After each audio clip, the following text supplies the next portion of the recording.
Simon & Schuster Audio presents The Fall of the House of Bush. The untold story of how a band of true believers seized the executive branch, started the Iraq War, and still imperils America's future. By Craig Unger. Read by James Naughton.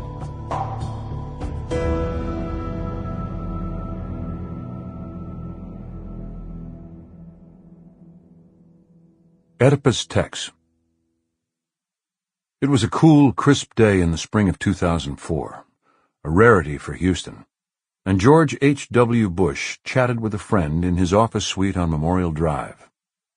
Tall and trim, his hair graying but by no means white, the former 41st president was a few weeks shy of his 80th birthday.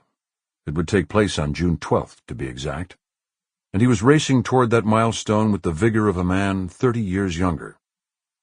In addition to golf, tennis, horseshoes, and his beloved Houston Astros, Bush 41's near-term calendar was filled with dates for fishing for coho salmon in Newfoundland, crossing the Rockies by train, and trout fishing in the River Test in Hampshire, England.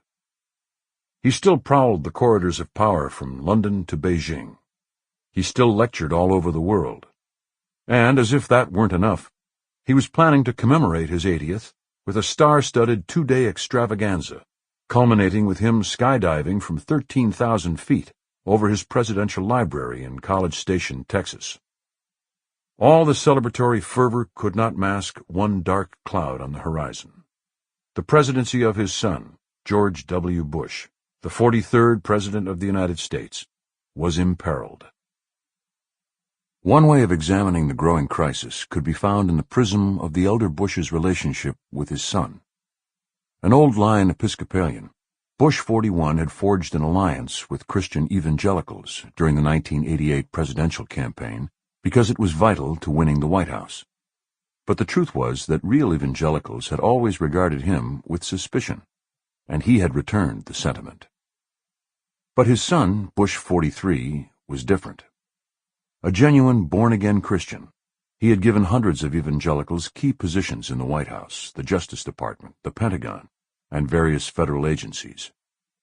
How had it come to pass that after 4 generations of Bushes at Yale, the family name now meant that progress, science, and evolution were out, and stopping embryonic stem cell research was in?